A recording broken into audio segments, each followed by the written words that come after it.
Hello, and welcome to Peaceful Packs, a silly little project where we take some time to delve into the card art, design, flavor text, and overall feel of the Magic cards that we love to collect so much. I think all of us can be guilty at times of being a little bit swept up by the hobby and paying too much attention to stat lines and abilities, and not actually appreciating the full, beautiful pieces of art being presented to us on all of these cards. My name's Lapin, a planeswalker from the Valley, who's been playing Magic for about a year and a half. I'm bringing this project to, I think, just take some time and maybe do a little bit of pack opening, maybe do a little bit of discussion of various themes and types in Magic, so that we can all just take a breather and, I don't know, take things a little bit slower.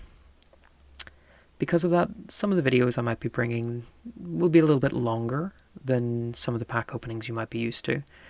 I love to upset my friends when they pass a pack to me to open by letting out like gasps of like, oh, this is so cool.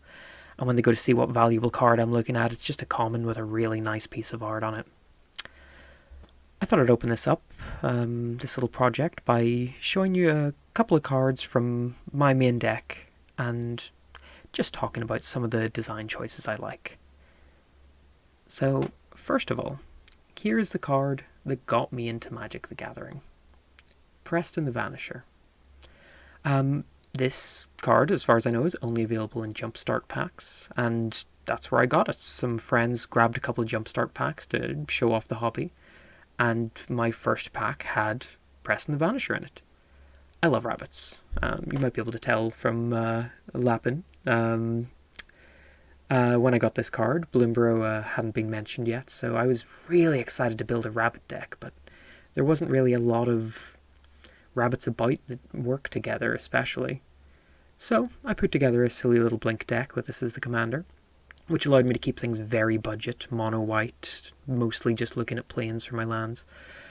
But just to show it off here, it breaks my heart that there's no flavor text on this card, and I was really hoping to get a reprint in Bloomburrow, but if we just look at the art here, this is some wonderful fantasy nonsense. Preston the Vanisher, a rabbit, a magician who makes illusions, and very noticeably, as you might be seeing here, is pulling items out of a hat. You know, the classic rabbit out of a hat gimmick. I actually saw one fantastic deck profile online that uses Preston, human creatures, and hat, or rather helmet equipments, to have a whole deck where Preston is basically pulling humans out of hats.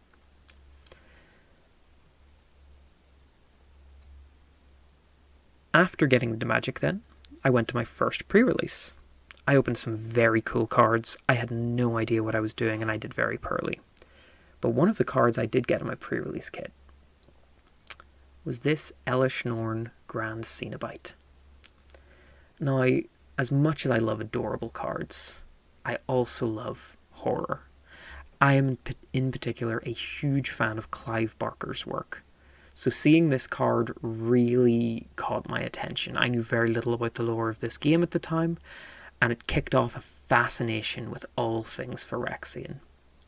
This special art, the gorgeous, I think it's referred to sometimes as like nuclear fallout design, where it looks like the cards are sort of smudges on the wall left behind by a nuclear blast, have so much energy, vitality to them. Like, it really strikes this terrifying art villain feel.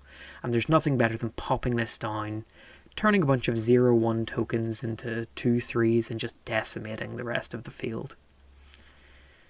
The flavor text here. Rejoice, blessed evangels, the glorious light of completion is nigh. Soon we shall awaken the multiverse from its slumber. Now, sadly, I never got this on the field at the pre-release, but I've got it on the field plenty of times since. I love Elesh Norn. The whole design of a world of horrifying, giant, enamel and viscera beings, rubbing glistening oil on things, removing those fleshy organs and replacing them with the perfection of a machine. It's just such a metal aesthetic. I really love as well that subversion of the classic fantasy trope of, oh, white, that means good, that means law, that means order. And you're like, law and order does not mean good. Another thing that really got me into Magic, I have to say, and this is, I love fantasy. I love JRPGs. I love all this kind of thing. And so many properties, they really try and redesign the wheel. They're like, oh, it's a new world. We need to come up with new cute creatures for this world. And Magic does that, and it often does it well. But Magic also just has creatures we recognize. And I love Magic's dogs. Spirited Companion, which of course isn't exactly a dog. It is actually a spirit from the Kamigawa plane. But the fact that rather than doing like some sort of alien dog or anything, or something like, and as an abstraction, like that is just a Shiba Inu. And it is fluffy, and it is happy. And the fact that as well as having fantasy creatures in this game, they also go out of their way to really put the details on like cats and dogs and little creatures. It's just, it adds so much flavor. Something I love in these scenes as well, if you really look at the background, you see those sort of floating advertisements. You see like the fashion design that goes into these clothes. There's so much thought and care put into this. Even just like the details of the cobblestone. Like, that's a full piece of art. That's phenomenal. She formed a friendship with several playful spirits, and soon the pack was known as the source of much mischief in Iganjo. So vibrant. That's just such a cool thing to have on a card. Like, in another game where you have a creature that says, oh, when it comes in, you draw a card. You're like, yeah, sure. But, like, this is a whole realized... I love it to bits. Now, of course, as you can see, this is a mono-white deck. And something that Commander players love is just having cool basics. So the next 3 cards are just different planes that I like for different reasons.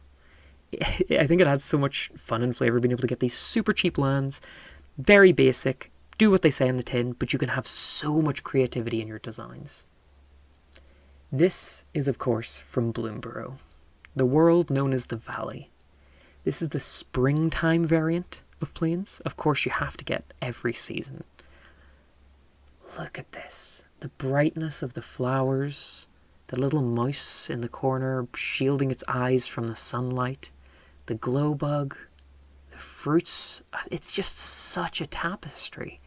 When I pulled a copy of this at the pre-release, like in a pre-release you're trying to build a deck so quickly, but I was just staring at this. It's like, I mean, you know, every comparison with Bloomburrow has been made to Beatrix Potter, to Redwall, but like, the scale of things, the little tiny flowers you recognize from the field blown up so huge, it's just such a sense of adventure. You want to be there so bad.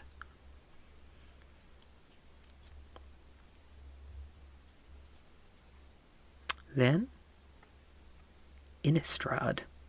Double Feature was a controversial set, of course. It was not a great design. But the lands that came in this black and white treatment look so phenomenal. Just the motion of the wind through the crops, the big round pumpkins, the scarecrow off to the corner. There's such a desolate feeling here. It's vibrant, it's the plains, there's you can see the light in the background, but it's just so stark. It's such a phenomenal full art land. I really love, I have actually got a bundle of those, and anytime someone compliments them, I just toss one at them, just have it. It's art, it's a little bit of art you can carry in your pockets, use it as a bookmark, like whatever. And of course, I've already talked about my love of Elishnorn and Phyrexia, but the Phyrexian lands, look at this. Look at this metal album art cover, look the Phyrexian text, the amount of people I've been teaching this game who have to pick up this card and be like, oh, and what does this do? And you're like, it's a basic land. That's all. It's just beautiful is the thing. It's just, you see like the webs of viscera, the hidden teeth, the like ribs and the plating. So much of it's modeled after bones, of course, but like used for like this geometry. It's just, it's a phenomenal one. And yeah, when you put all of the lands together in this cycle, like they just look phenomenal. Yeah.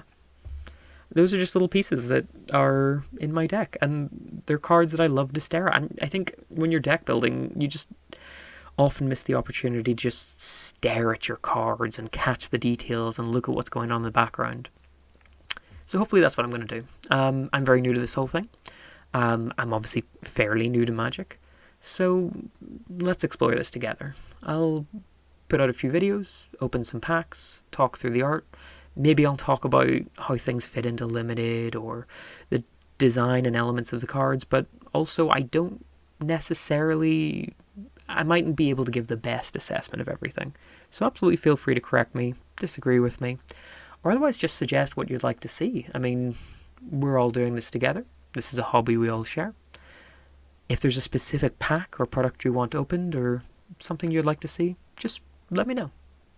Thanks for watching.